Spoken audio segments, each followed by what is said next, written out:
Hey guys, welcome back to our garden. It is an amazingly beautiful day today. It's clear blue skies, the sun is out, and it's one of those really last warm summery days, or maybe even a week that we're having in late September. So we're just making the most out of it. We've been working a little bit in the garden today. We've been at the beach in the morning to take Alfie out for a really nice long beach walk. So she's with us in the garden today, and I think you might see her dawdling around here every now and then. But today's video is not about Alfie. Today's video is something that excites me a lot. I want to talk you through the 3 success stories of the garden and the 3 things that weren't performing that well.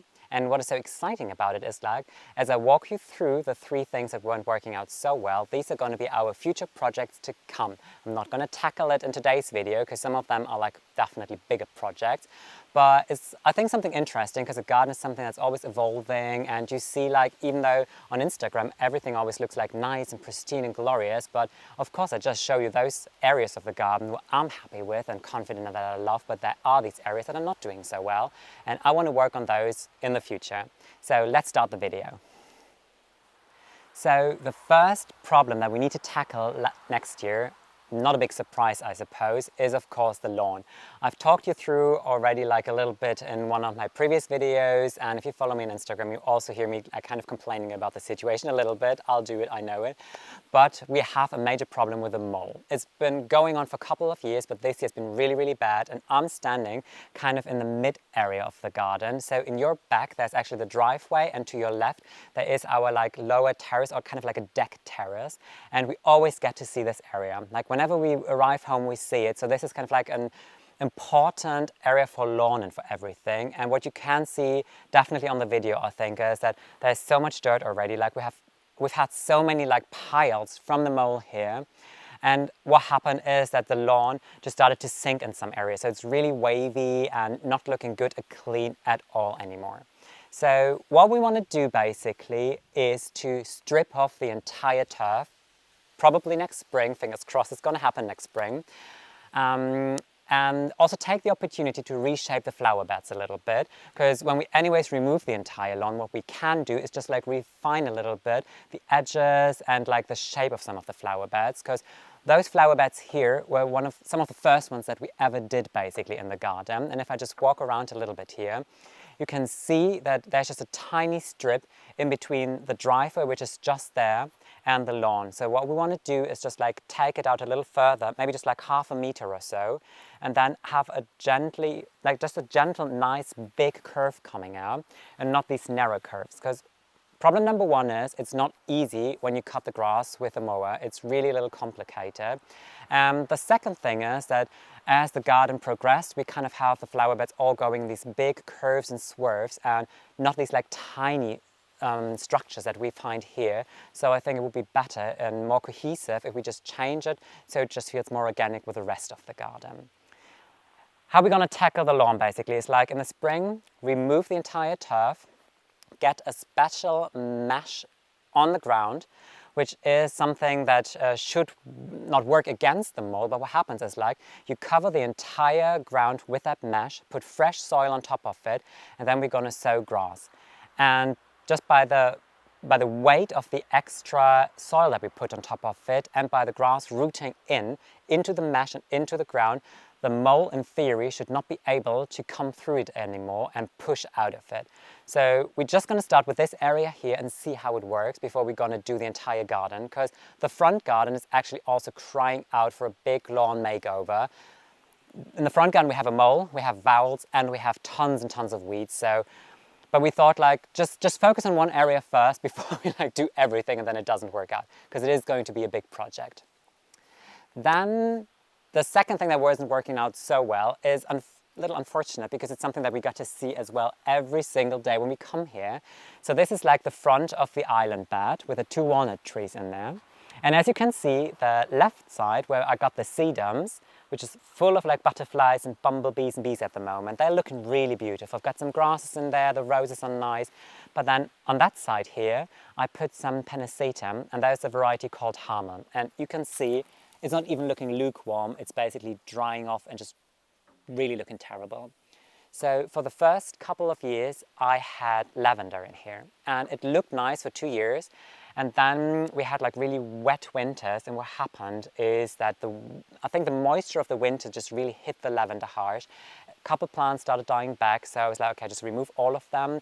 Last year June, I removed all of the old ones, put some fresh lavender in, and then our last winter was so wet and so harsh that basically all of those new lavender plants were gone. And I was like, okay, lavender's not a thing here, I've had it, I'm just going to change it. And normally Panacetum grasses thrive here quite well, but that was probably a little bit like user error on top of it, because I checked the weather forecast in spring and it said we're not going to go in the freezing temperatures anymore. And I bought fresh new plants in the garden center, put them in here, and unfortunately we had like 2 nights of -5 degrees, and that killed the new fresh grasses. And I'm at this point where I feel like, you know what, this area should be just easy, it should be nice to look at, and what I'm going to do is I'm just going to fill the entire area with a sedum here. So it's one big swoosh of the sedums, and there's 2 reasons for it. I think sedum, when you cut it back early spring, it starts looking good with a fresh new growth, because it has a beautiful compact growth of just these succulent leaves, which are really nice in color and shape and everything. And then as I progress in autumn, you have these beautiful flowers, which are also really good for wildlife. So I think there's just going to be an easier way of doing it and just a nicer look for the entire thing. So in spring, what I'm going to do is I have a lot of this variety. This is a variety called Matrona. So I plan on dividing some of the maturer plants, so I don't end up only with cuttings, and I want to take some cuttings as well and then fill up this area with plants that I've taken from division or from cuttings. So this is definitely something I'm going to show you in spring as well. The third and the last thing that was not working out so well, actually everything is in this area, surprisingly enough, is the elderberry. So the elderberry was already here when we came, and in general I like the idea of having like a small ornamental tree next to the garden shed, because it's kind of like the nice shape and it flanks the garden shed and kind of like guides you softly into the entire back part of the garden. But this elderberry, as you can tell, I mean, we're now in late September and all the other elderberries still have like really nice foliage, and they just look lush and nice. On this one here almost looks like almost dead, and it does look like this for almost the entire part of the year. So this is really not nice. And I'm kind of sad to see it go, because I just like the structure of it, but at the same time I think it's going to be a major big improvement, because if you just like swing around a little bit and just see all the leaf colors that we have here, everything is green.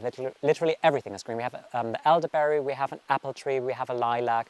So what I plan on doing is putting a small ornamental tree in here that has red foliage. Because as we progress going into the back of the garden, there are more and more grasses or perennials that have red flowers.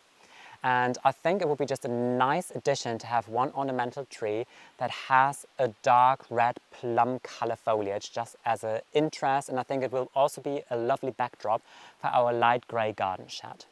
So this is definitely something that I'm going to take out in early spring next year and will replace.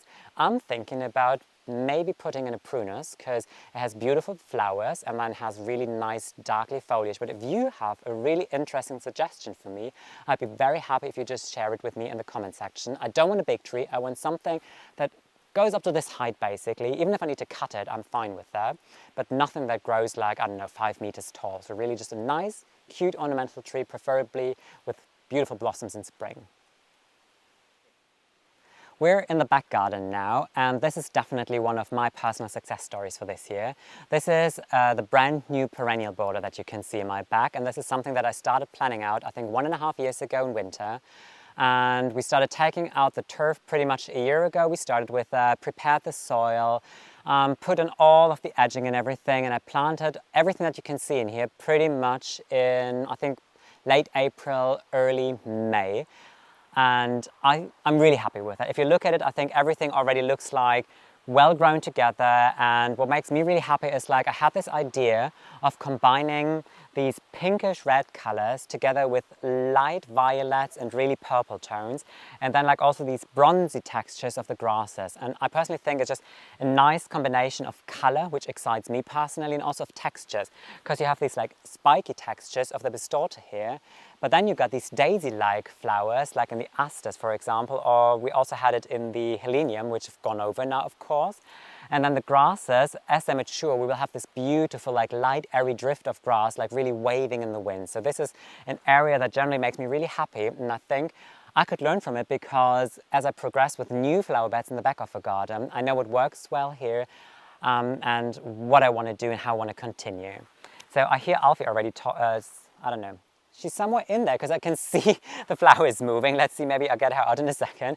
Anyways, this area is really good for wildlife, not just for Alfie as a wild creature that enjoys this area. We have all kind of like butterflies and bumblebees. Hello, there you are. Bumblebees, butterflies, all different kind of insects in here, especially on this aster here. This is a variety called Asram. It's a native Asian aster, I think, and I really love because it has a very, very long flowering season. But mainly, if you just go over it gently, you can see butterflies, all different kinds, like hornets are here, so just beautiful to look at in general. And I think this is also something that makes me really happy, and I feel like by doing this, by just removing a lot of the lawn that we had in the back here and planting up all of these beautiful perennials, what happened is that we've really contributed something nice to wildlife in general. As I'm talking through it here, there is like one really nice success for me in this area as well, which is one special aster variety, which I really want to recommend to each and everybody of you because I've seen it growing over the year, and it's the first time I grew it myself, but I saw it in a public garden like a year ago, and I was really happy. Like it convinced me. Like looking at it, I was like, this is going to be a good one. And also in our climate here, it thrives. It's really healthy. So if you just come closer a little bit, I just want to show you first of all the blossoms are really beautiful, like this really almost like neon purple color in a way. So they really glow. Absolutely glorious. And if we just look down to the base of the plant, you see the foliage looks really nice and strong and bushy all the way down. There's no mildew, there's no disease, there's nothing, not a single leaf basically browned off or anything. And I've never watered them. None of our plants on irrigation or anything, as I always mention again, so it's only rainwater that they receive, and they are performing so beautifully. So this is a variety called Schöne von Dietlikon. I'm going to write the name down in the description, so if you want to do your own research, or maybe even if you want to plant it yourself, this is a beautiful one, so you find the name down in the description. Then my third area that I'm really happy with, which was actually a lot of work and effort to prepare and get it going, is at the slope. So if you just follow me to the back of a garden through our gate. So here's our pear tree, where we already harvested some pears. So this is the entrance to our slope, and as you can see, it kind of starts with some nice perennials, and the colors are really cohesive with what we just showed you. So we still have Astorata in this pinkish red color here. Then I've got some Verbena bonariensis, again in this beautiful kind of purple tone, and some more asters, which I actually got as a gift from neighbors, and they had no idea what variety it is. But I think it's beautiful. It's like this pink tone, it's almost glowing, and I put it to the back of a garden because when we're sitting on the terrace, you can see this big clump of pink. It's like a pink cloud, and you can see it all the way from the terrace glowing at the back of a garden. So I thought this was a really nice idea to have a focal point here. If you just swing around to that side, you can really see why I'm happy with the slope in general. We put a bench there, so this is just great for the afternoon. I actually had breakfast even today there, but in the afternoon you have a sun there. You see that there are some dahlias there, some sunflowers. There are all these things that I use for my cut flowers, and at the base there is a little area that's dedicated only for vegetable growing. So if you saw my last video, then you know like what I was harvesting there, and I'm just so happy with this area in general, and I'm kind of thinking of transforming the second half of the slope as well. This is going to be another big project for me, but I kind of have this idea because I've thought like, oof, that area there is Alfie. It happens, she's fine. That area is actually a little more sheltered in a way, and it gets even more sun. So I thought it looks, just come here, we show you the harsh reality because it's completely overgrown. It looks really bad right now. So this is what I want to tackle basically. There are some asters in here that I actually threw out of the garden, and now they're thriving. So I was like, okay, they're allowed to stay in here, but all the other things are just like overgrown old plum trees. There's a hazel in there, hawthorn. And I want to do the same thing of like building terraces and just having an area only for vegetable growing. And I think about maybe even planting another fig tree, because I think in the top corner this is going to work really well. Anyways, all these projects. So these are the 3 things that I'm really happy with this year. And let's see what I learned from it and how I'm going to incorporate all those things in my future projects. I hope that you guys enjoyed this video as much as I did. I really love sharing my garden with you, and I think it's also going to be interesting for you because you get to see the things that I'm tackling, the things that I'm not doing that great maybe. Even if you have like some suggestions what I'm doing wrong, always throw it at me. I'm really happy to read it and to hear your opinions about my garden. Anyways, as I said, I'm always talking about the bench, and it is really a lovely area to sit and to take a rest. So you know what, I'm gonna use it now. Gonna hop in a second, make myself a nice hot cup of coffee, grab a biscuit, and then just really get to enjoy this beautiful view onto our landscape that is just in your back now, but you saw it already a couple of times. Anyways, I just really want to say thank you so much for watching this video. Once more, I hope you enjoyed it. I had great fun with you guys, and I'm really happy to welcome you soon in our garden again. Till then, take care, bye.